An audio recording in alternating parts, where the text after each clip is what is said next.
This is Steve Behrman, and welcome to Signs of the Upwising. The Great Upwising is a playful yet pertinent term I use to describe a rapidly maturing body politic, people awakening beyond woke and anti-woke, and seeing that we're all on the same side and that we can turn our mutually destructive political tug of war into a mutually beneficial tug of peace where we're all pulling together in the same direction. So, Signs of the Upwising podcast is designed to point out the islands of awakened sanity in the world and to help this movement, that doesn't really have a name yet, help this movement gain traction and momentum.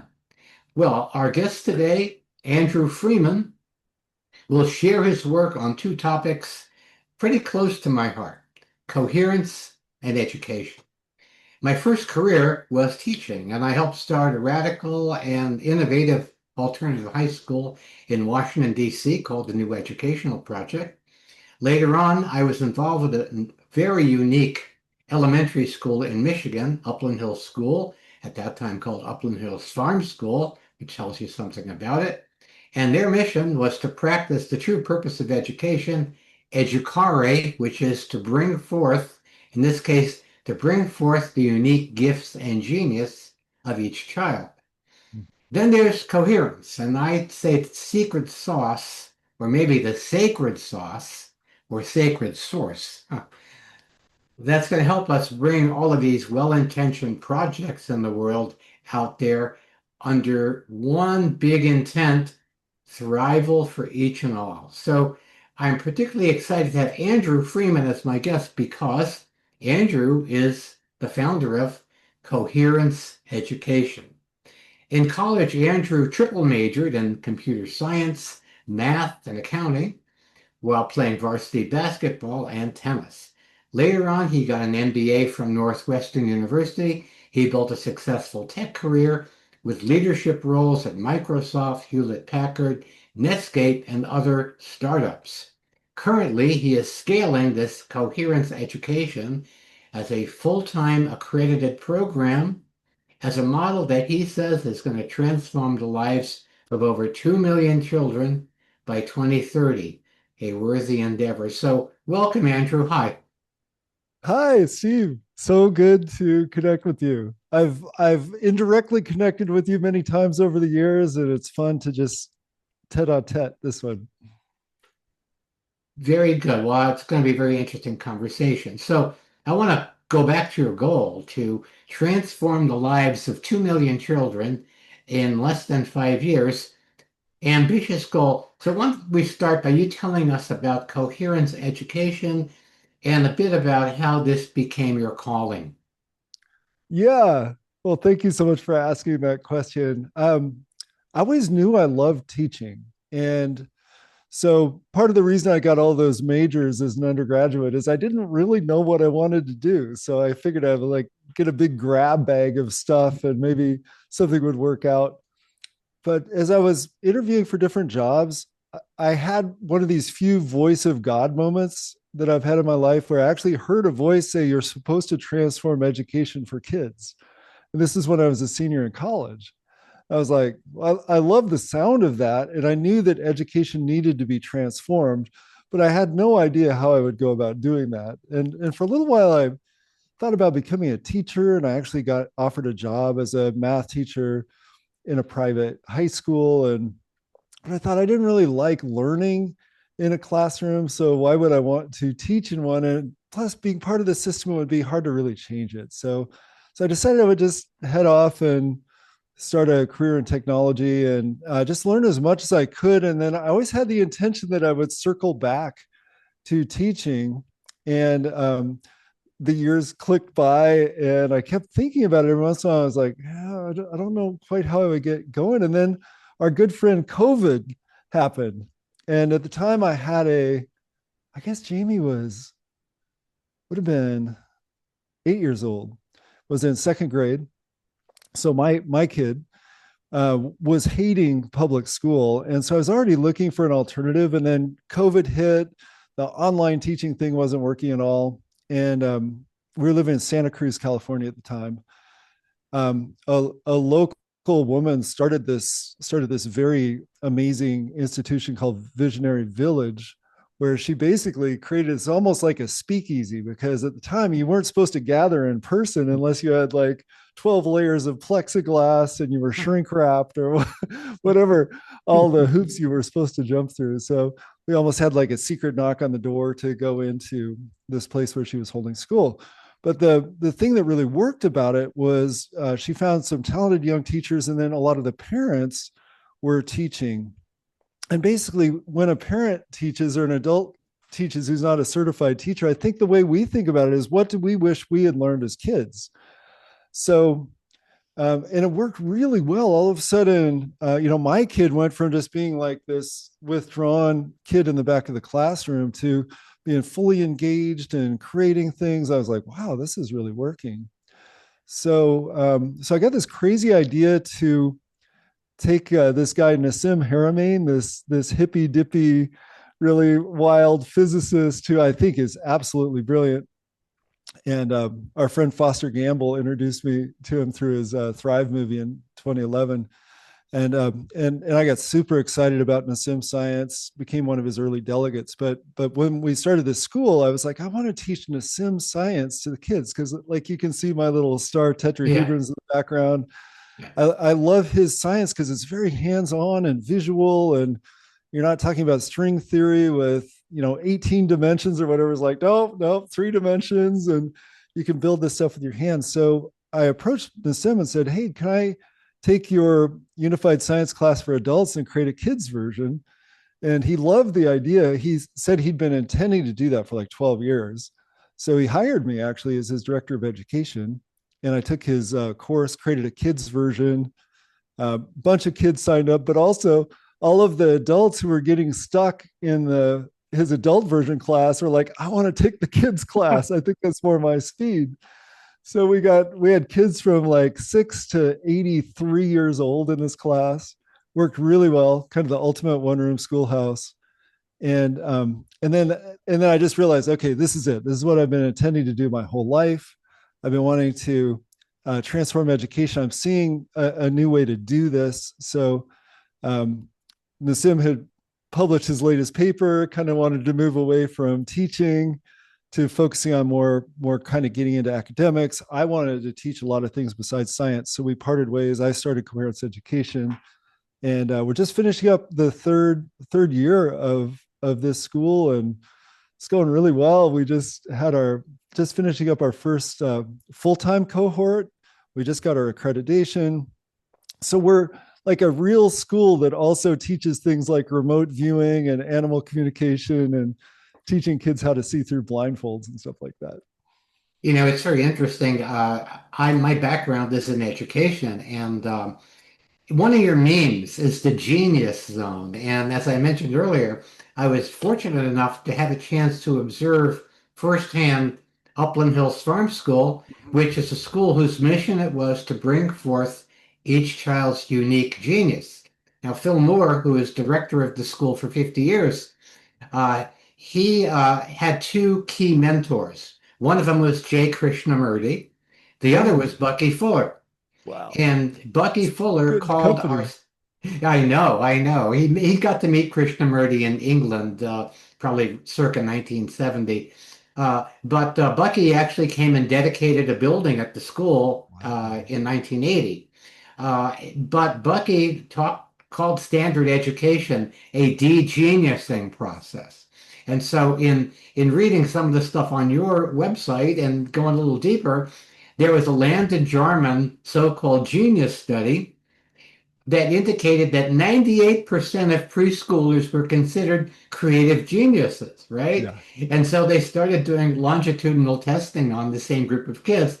By grade school, only 30% of the children were considered creative geniuses. By high school, it was 12%. And then when they were adults, 2%.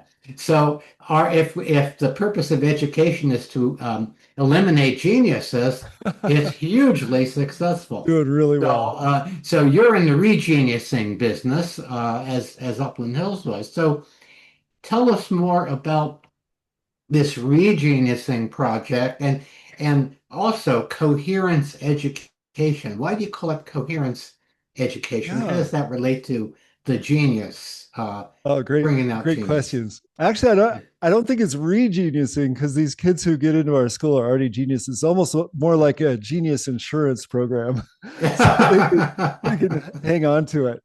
Um, yeah. So to answer your first question, I really believe that everyone has a unique genius. There's so I call what I do inside out education. So I believe that traditional education is outside in. There's one system, and they train kids to go along with it through a system of punishments and rewards and peer pressures and all these things. It's almost more like behavior modification than teaching to get them to comply with that system. So we know that works for a few kids, but a lot of them not so much. So my idea is that if, well, not a unique idea because your school was doing it as well, but if you can find out each kid's unique genius, and the way we do that is a little Venn diagram where it's their passions, the things they get lost in so much they lose track of time, their natural talents, the things that just seem to come easily for them, and their values, the things they really care about in life. And so what we do is we find project-based learning, and we find a project that fits right in there. So they're passionate about it, they're naturally good about it, good at it, and they really care about the results and they're really proud of the results. So we do 2 hours a day of Genius Zone project-based learning, where they're developing projects and they're so fast. When it's in their wheelhouse like that, kids don't realize that things are supposed to take a long time. So we've got one kid who created a full-length musical, a 12-year-old full-length musical with over 20 orchestrated songs, and he did it in like 12 weeks. And then we've got other kids like 8-year-olds who have started businesses and build websites, and now they're working with AI to do all kinds of crazy stuff. So anyway, these kids, because they don't know what they don't know, they just take off. And so with this inside out type of education, what we're finding is by just starting with the premise that every kid has a unique genius, we develop that, we wrap around it like a nice burrito, a bunch of key life skills that help everybody. How do you communicate with people? How do you manage money? What are just key skills for getting things done, like show up on time, and how do you structure a project so you can manage it? So we put those around there, and then we also just make sure, back to your NASA study, that as long as kids are flexing that creativity muscle all the time, they never lose their genius. So we do lots in terms of arts and like visual arts and filmmaking and songwriting and stuff like that just gets them really humming. So yeah, that's really our approach. It works super well. One of the things you said earlier in terms of the world, like, we all really want the same things, but somehow people are pitted against each other. I think that's another thing that a lot of us learn in school is we're competing against each other for grades and positions on the sports teams and social status and stuff like that. But in this type of environment where everyone is in their own lane, they're competing against themselves to create these projects that they're passionate about. What ends up happening is they're not competing against each other. A lot of cases, they start cooperating with each other to do things together when they see each other's talents. And also, it's a complete, just naturally bully-free zone where people are really supportive of each other because each of them wants to be recognized for their own projects, and then in turn they're recognizing other people. So finding that it works really, really well. There's a great book I read many years ago. William McDonough wrote a book called Cradle to Cradle, and Yes, I love that book. it was about how essentially how to create sustainable products. But he said something in there that really struck me, and I've used it ever since. He said that the original Greek meaning of the word competition was to strive together. So Oh, that when those Greek athletes were running or doing whatever they were doing, essentially they were using each other as pace cars. yes, They were yes. only focused on doing their personal best. And so if you look at that form of competition. That's exactly what you're doing. Every one of these kids are in their own lane. They're striving in their endeavors. And because they're not competing with each other, if that guy gets an A, I'm going to get a B. If they're not competing with each other, well, what that means is that everybody can support everyone else. And Mm. in those school systems where um, bullying happens, I want to hear more of your take on that, but my sense of it is that bullying happens because of the social pressures, or I would call them antisocial pressures, Mhm. the Mhm. antisocial pressures in these schools, um, where there's a lot of this competition and status and so on. And when my sense is that when kids know who they are, that's the inside out part rather than the outside in, based on the Prussian system of Yes. education that's a Yes. couple of centuries old and it's outlived its uselessness. So what you're talking about is having whatever that kid's talent is emerge. When I worked at Upland Hill School, every instead of report cards, we did in-person evaluations with the Mm. parents. Mm. And after doing these evaluations for 10 or 12 kids, my little group, I started feeling really sad. Why did I feel sad? I wish that when I was a kid, I had an adult who explained me to my parents, Mm. who was able to know me in a way that supported who I really was, that was trying to emerge rather than being misunderstood. Not that my parents terribly misunderstood me, but if you understand um, how having that relationship between a parent, a caring adult mentor, and the child, uh, all kind of in this constellation together, like your little, your little, whatever it's called. I'm looking at on your structure there. Um, that's very powerful. So I want to hear more about how coherence fits in because Mm. I'm really interested, um, because I think that's the missing piece right now. We have a lot of Yeah. people who are working to do, valuable work that want to help people that want to, but there's not a sense of some cohering idea or feeling or spiritual center that's bigger than religion and non-religion Mhm. that Mhm. can create this sense of, wow, we are all in this together. So say Yeah. more about that. Yeah, would I would love to. So I got really inspired to teach kids coherence exercises, and I'll define what I feel that is in a second. But based on my own experience, and again, looking at what do I wish I learned as a kid. So just by happenstance, is this teenager in the 70s, um, my dad, who's the least likely person you could imagine going to a meditation class, took a transcendental meditation class. And at the time, I was a big daydreamer. I was having a hard time focusing, even though I was doing okay in school and I was playing sports and stuff like that. My imagination, I've got this crazy imagination. So it would just kind of take over my life. And my dad asked me if I was interested in going to this class. I was like, sure. Offered that to my three other siblings, and I was the only one who took him up on it. But it was so life changing, Steve. I just all of a sudden started having these huge inner experiences, like a lot of us do when we start meditating. But what really affected me as this really shy, introverted, having a difficult time focusing teenager was, all of a sudden it helped train my mind how to focus, and then also I just started getting this sense of this inner world and this connectedness to an outer world that I just didn't have a sense of before.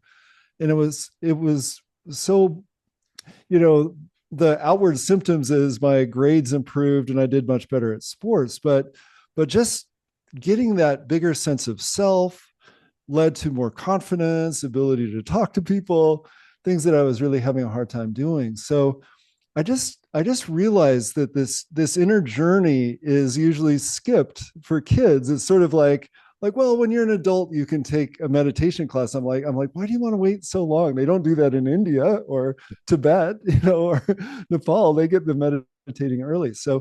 Um, so I really wanted to do that. And I also had been friends with the people at Heart Math Institute for a long time. Right. So, um, so part of what got me thinking about the name coherence education is the first class I wanted to teach in the school, I was calling coherence for kids. And we partnered with Heart Math, and we co-taught this class. And so I just realized the more I had learned about coherence through studying with Nassim Haramein, through my own experience with meditation, through what I'd learned at Heart Math, I was like, I want this to be a real core part of our school and what kids are a part of. Yeah, it's very interesting. I discovered something called the science of creative intelligence. This is like in Mm. 1972, and I was fascinated with it. It ended up being TM. So that was how they were appealing to the Western mind, the science of creative intelligence. Mm. But that sense of coherence, it certainly made a difference in my life, and many of the people I know now are longtime TMers. Even people you'd be surprised to know have been practicing that. So you were very fortunate to have that sense of coherence. And then the other aspect, I was reading about your program, and there's spirit. You talk about spiritual connection, and Mhm. if we look at what most secular schools are in like public schools, they can't really go near anything like that. Mhm. Maybe they'll have a mindfulness something or maybe a meditation class, but anything that smacks of religion, they can't go near, and consequently, there is no moral development. There's Yeah. no moral development other than wokeist ideology, which is an imposition that has the exact opposite effect of what it's trying to do. It's not something that when you're talking about outside in, that's outside in. When you're talking about inside out, you're talking about like you as a kid realizing once you started doing this meditation, wow, there is a coherence that I have not ever experienced. That is my relationship to the web of life and the web of love Mm. and the entire world. So, in the programs that you do, and we'll talk a little bit more about, what the parameters are and how one does this remote. Um, what is the sense of spiritual connection? How do you frame that in a universal way? Call it a universal way. Yeah. Yeah. Um, I think of these things in terms of right brain, left brain. So I really believe our right brain intuitive side already feels these connections all the time. And we're intuiting things, we're connecting with things. If you have a pet, you're communicating telepathically with your pet all the time, whether you acknowledge that or not. And then our left brain is kind of becomes the little gate, with our belief systems. So with these kids, what's been really helpful is teaching spirituality through also a left brain lens, because with Nassim Haramein's physics, where he talks about the unified field, and the way he describes the unified field, I love it. It's like it's all powerful because it literally, physicists realize it has almost infinite power in every cubic centimeter of space, right? It is all knowing because information is holographically stored in all different points. So that's how psychics and any of us can tap into that information. Remote viewers, these kids who are learning to see through blindfolds, they're tapping into that unified field. And they may, like, at first they kind of feel they can do it, but we also show the left brain, well, this is why, this is how, this is why it makes sense.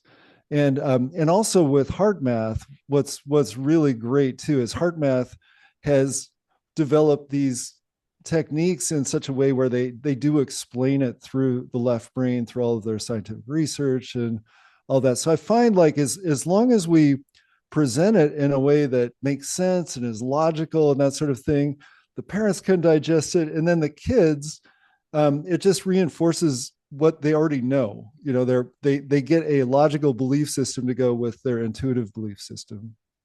Yeah, it's really interesting that heart math, of course, is it's a biofeedback system. So you Mhm. can actually see on the screen the results of your coherence, so to speak. So I think Yes. that's probably where the coherence comes from. And so then, in terms of how people find you, and are these mainly people who were fed up with public school and want to homeschool their kids? Are these people with the people who abandoned school after COVID? What kind of population are you working with right now? Yeah, really, really our wheelhouse. And again, we're a fairly young school, so most people have come to us either through the Nassim Haramein community, the hard math community, the Foster Gamble community, and the way you would sum up most of those folks is spiritual but not religious. And so they already tend to be open to these ideas. Yeah, The Dr. Joe Dispenza community, a few of our parents have been really big into those guys, and they tend to really talk with each other. So yeah. so a lot of I get people almost every week coming from the Dr. Joe Dispenza community. What is starting to happen though, as parents notice the changes in their kid from this type of education, especially ones who have had experience of them being in some sort of a traditional education system, all parents really care about are three things: that their kids are happy, healthy, and successful, right?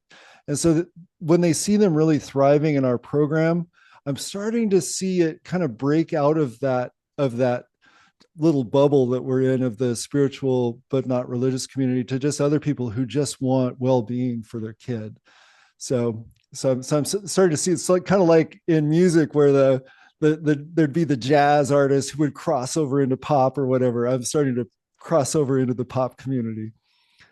Well, it's interesting now. A lot of the homeschooling movement is religious Christian. Um, Yes. and even, yeah, it's funny, Phil Moore, when he was doing Upland Hill School in Michigan, even though it was, kind of a secular, progressive, kind of open-minded, they had a whole contingent of evangelical Christians Mm-hmm. who attended the school because they got several, they got relationship. It was about relationship. Um, you talk about seat time. Kids have seat time. Phil talked about sky time, and Mm. sky time is out there in the open. They always did stuff out there in nature, and it was on a farm, so they learned farm skills and so on. Of course, academic topic as well. But what happened, the attraction to this community was that it was really a community. Easier to do face to face. But I sense that you are creating a community. You actually have a learning community that is potentially worldwide. Um, are there people who, let's say the kids are going to public school and this is an augmenting program, or what percentage of your people are augmenting their public school education, and what percentage are this is my homeschool program? Yeah, it's about two thirds of our students are full time, which is 5 hours a day, Yeah. and then about one third are in another program, and they're just taking 1 to 5 of our classes to augment what they're already learning. Do you see, have you learned if there's any differences between these or uh, similar kids are having, because I mean, if you're in school, then you have a whole different environment. Mhm. And then, you're here, it's kind of like your experience of meditating, something that's really outside the norm. So I'm just curious how this is reconciled with, let's say, real world schooling and real world social events or social Mhm. networks that the kids might be part of. Yeah, yeah. It's been an interesting journey learning about how all of this works. I think the biggest battle is that we're really, I think intuitively, so many parents love our approach. They love the idea that this is an empowering education for their kids, but at the same time, like when I was in the tech industry, there was a saying, nobody ever got fired for buying IBM. I Yeah. think in terms like no parent can ever get that criticized for putting their kid in a traditional school because it's the way it's always been done. And but the thing about it is that it's hard for some of the parents, even if they're ideologically on board, to just let go of that track. Because I always, when I'm talking with them, they're like, well, what about college? And I'm like, well, we can create an amazing, we're accredited, we can create an amazing college transcript, but will college still think that you guys are a real school? Well, so we really have to talk about that because this whole idea is so ingrained that we go, we have to go to the right, when I lived in New York, people were fighting each other for these preschools that would lead into the right like private grade school, because if you wanted to get into Harvard, you had to go on this particular track, right? So the thing that we're finding though is AI is changing everything. I'm really saying that AI has made school an unwinnable game at this point, because in the past, school was a game, like a multi-level Donkey Kong kind of game, right? You get through one level and you get to the next one and you get to the next one. And if you ever played Donkey Kong, they're like, how Yeah. high can you go? Yeah. But the thing is, just like with Donkey Kong, you don't really get anything meaningful at the top. And right now, there aren't the same jobs that are available that school has been training kids for so long. So um, I think parents are starting to realize that. One thing I heard this brilliant guy, Eric Weinstein, talk about recently is that schools train kids to become nouns. So they become engineers or doctors or lawyers or accountants or whatever that noun is. But Yeah. those noun jobs are all being taken over by AI because AI is really good at turning the crank. In those noun jobs, you go and rinse and repeat this set of tasks every day. So he was saying kids need to become verbs, and I knew that, and I knew that's what I was creating, but I didn't have the words to really frame it in that type of paradigm where it's like, yeah, that's right, because if you're a verb, you're creating, you're innovating, and whatever that is. So you could be in a technical job, like you could be a radiologist right now, but if you're just a regular noun radiologist, your job's going to get taken over.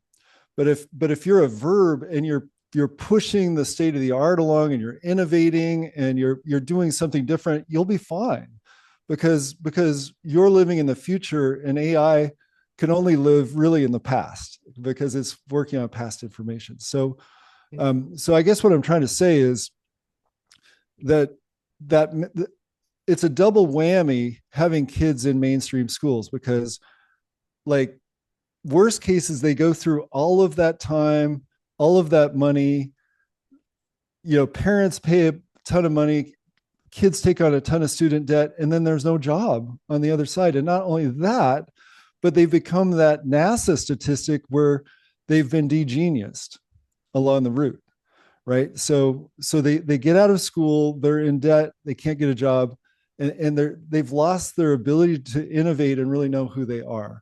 So I really think that AI has changed everything, and we need to get this type of inside out paradigm moving forward, because these kids need to enter adulthood with a totally different set of skills than we've been trained on over the last 200 years, as you said, by the Prussians. You mentioned the verb. Of course, Bucky Fuller wrote a book called "I Seem to Be a Verb." Oh, I So didn't know that. Bucky, so that to me, when I heard that, that originated with Bucky. And Oh, in fact, nice. when this whole pronoun nonsense came, what's your pronoun? I go, I don't have a pronoun. I'm a verb. I'm a verb. And now I understand it better by your explanation, because right now, what's the challenge with AI? Well, when I was teaching, when I first started teaching, kids would copy stuff out of the encyclopedia, right? Okay, well, that was kind of identifiable. Well, now, because of the sophistication of AI, did you make that up? Where did it come from? All of that. Well, now what you're talking about, this project orientation, and I will put your website up. I encourage people to look at your website and look at some of the projects that, 8-year-olds and 12-year-olds are doing. So when you're doing a project, when you're a verb, when you're active in creation, then the AI becomes a tool and a system. It doesn't become a dominator. Yes. How can I accelerate my progress by using AI? Yeah. A whole different, as opposed to how can I trick the system, like you started to say earlier? How can I trick the system, win the game by cheating and using AI? Well, that game is irrelevant. Yeah. Yeah. Steve, that's such a good point. I let the kids use AI if they want to in their projects. And I thought they would lean on it really heavily, but except for a couple of kids, nobody uses it because they're having so much fun creating. And it just has been something that's kind of off to the side. And they would much rather work with me or with any of the other people that we have in the room as mentors. If they get stuck and they're brainstorming, they would rather turn to a person than to turn to AI. So that's been a really interesting thing to see. I wasn't necessarily predicting that. Um, the other the other thing that I would say is really interesting is, could you imagine if Bucky had access to AI when he was a kid? Can you imagine how quickly he would have evolved his thinking if that was like taking care of a lot of his busy work and helping him sharpen his equations and stuff like that? It would be amazing. So I think this idea of having a creator verb teaming up with AI to essentially be like a team of really cheap, high quality employees is incredibly powerful. Yeah, I think that's how I'm using it as a writer. Letting it express itself. Help me. It's good for construction. It's good for order. Does this make sense? It'll tell you if it makes sense. It has that. And I'm trying to teach it humor, and that's really an interesting. I'll have more to say about that in the coming weeks. But it's good at riddles. It really is good at riddles. Hmm. I gave it a riddle. What wears black, drinks blood, and is 30% off? And it got it. Discount Dracula. Uh, Because it was an wow, easy thing. that's It really got the good. Count Dracula, and then somehow it got that. Um, Wow. so, but it's not going to make up, it's not going to create a novel from scratch. That's right. It's not going to be struck by lightning during a brainstorm, where there's a unique idea that's never been thought of before Yeah. because, as you say, it's playing on past relationships. The other thing I'm curious, there are two things I'm curious about in the remote aspect of it, and that's particularly for the kids who are full time. Mhm. Um, Managing to be around nature and the natural world, and then navigating relationships with other children Mm. and adults. How have you been able to influence those two key pieces?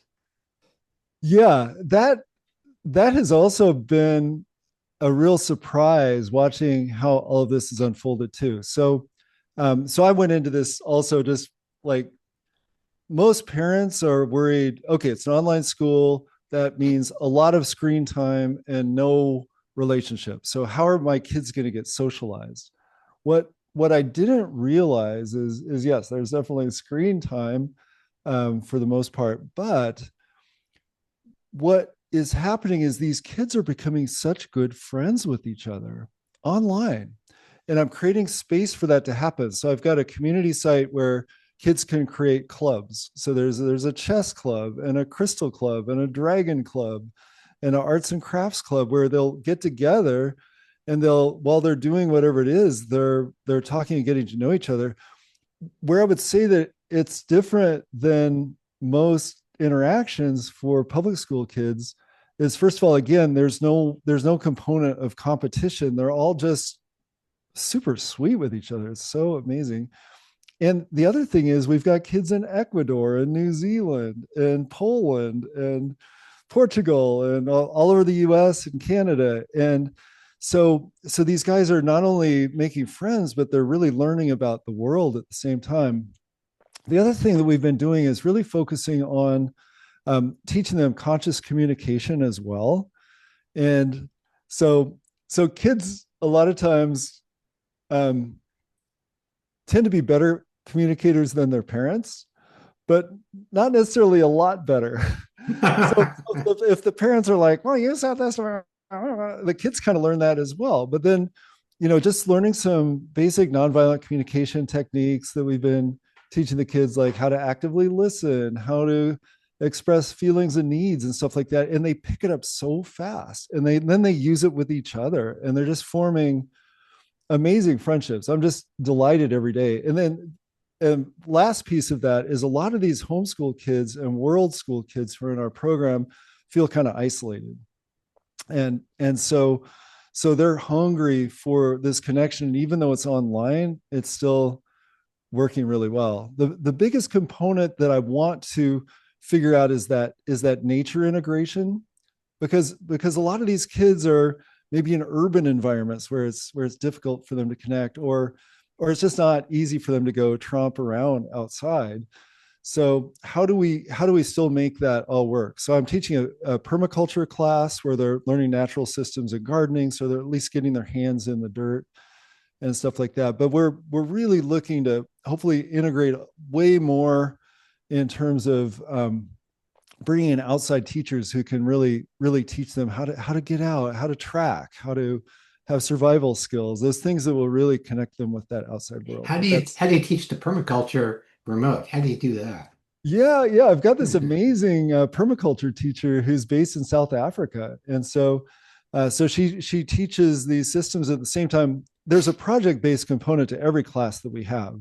So for permaculture, they're actually mapping out their own space. Some kids only have access to maybe some inside windowsill space and a porch, whereas other kids have a lot of room. So and they're all in different climates since they're all over the world. So they'll just do some analysis like, okay, this is what you have available.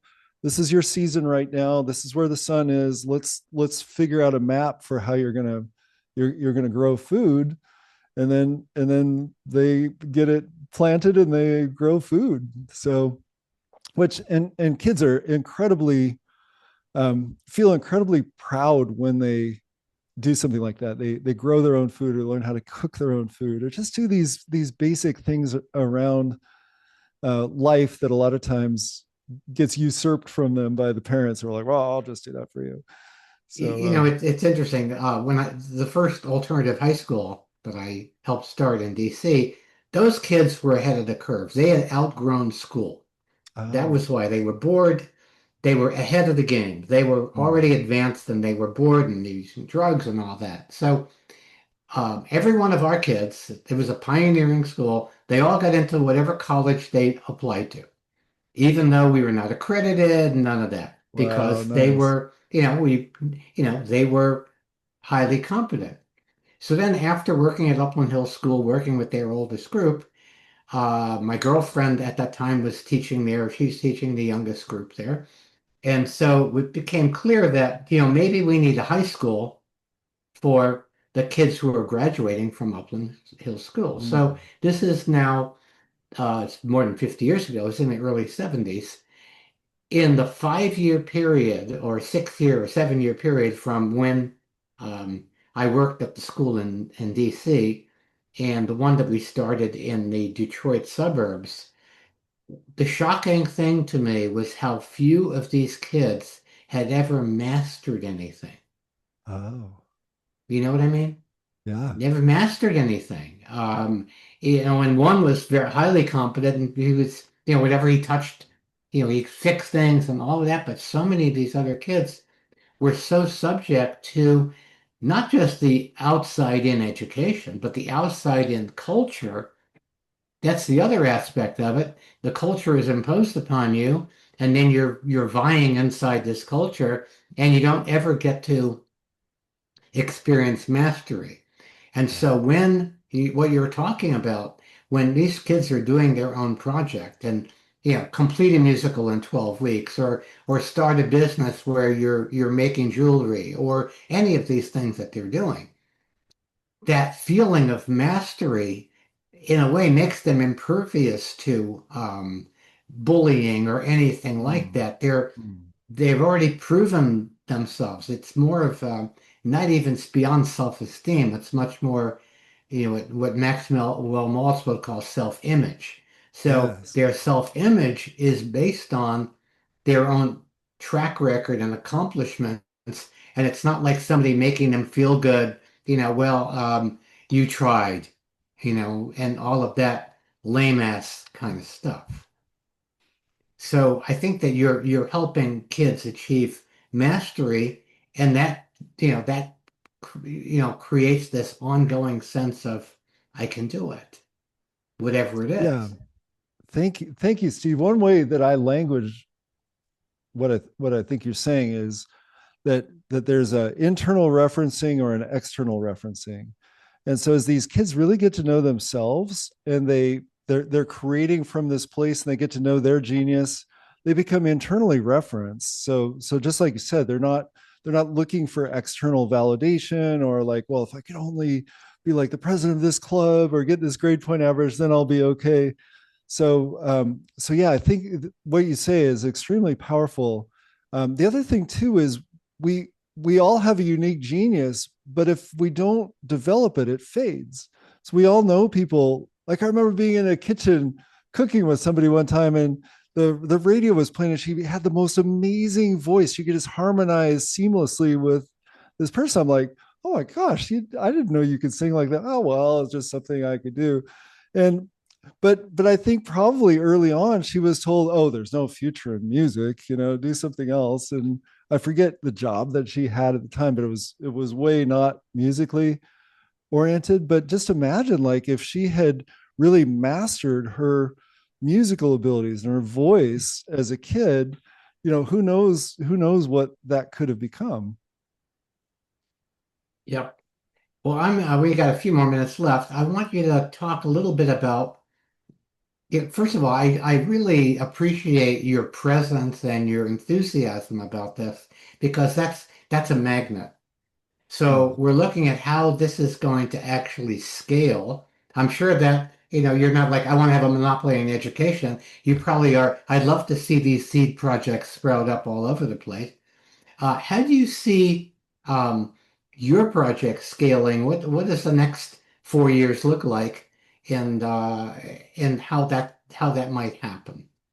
Yeah, thank you. I really see us becoming more like a Mind Valley or Shift network, where Yeah, the beautiful thing about us being online is we really can scale more easily than a brick and mortar school. Because whenever we're teaching something, like we've had Bruce Lipton and Greg Braden and Lynn yeah, McTaggart, yeah, Reverend Michael Beckwith, we've had all yeah. these people on as teachers. So one of the really beautiful things is when we're going to teach something, like we did for permaculture, we go and find the best teacher we can find, and they can be anywhere in the world.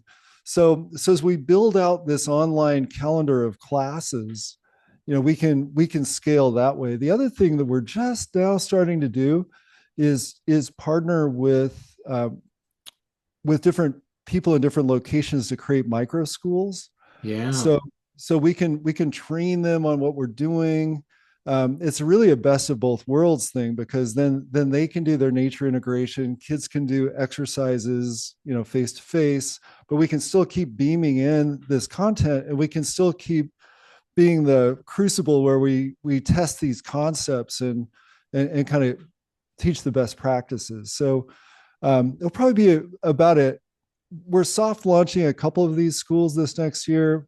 It'll probably be a year or two before we can really scale that. But I think that's going to make a difference. We might be able to get all the way up to like charter school type of programs where people could just plug in and we can make it easy. Like hey, we'll And they're treat local and they can be face to face in that exactly micro exa- school. Yeah, I love that exactly, idea.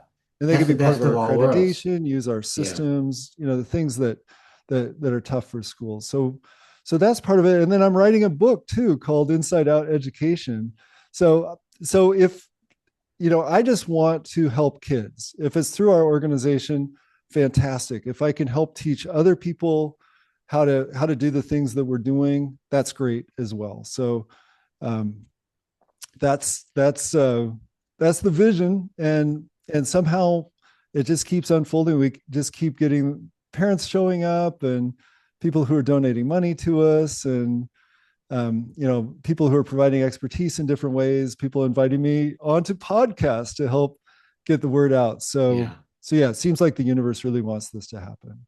Yes, I think it's one of the most exciting things about education nowadays because it masters the technology in a way that's inside out, not outside in.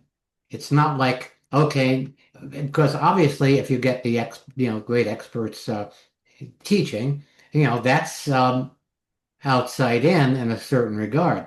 But the inside out part has to do with how that relates to each individual. They're not memorizing these things, but they're Yes. integrating it into whoever they're becoming. It's a really very powerful idea. Yeah. Thank So, you. anything else you want to say before we part? And we'll give the Yeah. information for how to find you and all that. Right. Right. Yeah. So come talk to us. We have an open house once a week. So if you'd like to learn more, just stop by our open house. Right now, it's every Sunday. We'll let you meet other parents and ask me questions. I'm very easy to access through email, or you can schedule on my calendar. But yeah, if you're interested in learning more, and you want to be either involved in the school as a teacher or a donor, or if you're a parent or a grandparent or an aunt and uncle, and you have somebody who you think might be a good fit for our school, I would love for you to reach out. Fabulous. Well, thank you. Thank you, Andrew. Andrew Freeman, coherence education, two things that we need in this world. This is Signs of the Upwising, and this is definitely a sign of awakening. So thank you for your work. Thank you for being with us. And as the Swami would say, may the farce be with you. Thank you so much, Swami. I Okay. bow to you. Thank you so much for having me on. I really enjoyed our conversation. Good. Thank you. Thanks for your work and thanks for your play.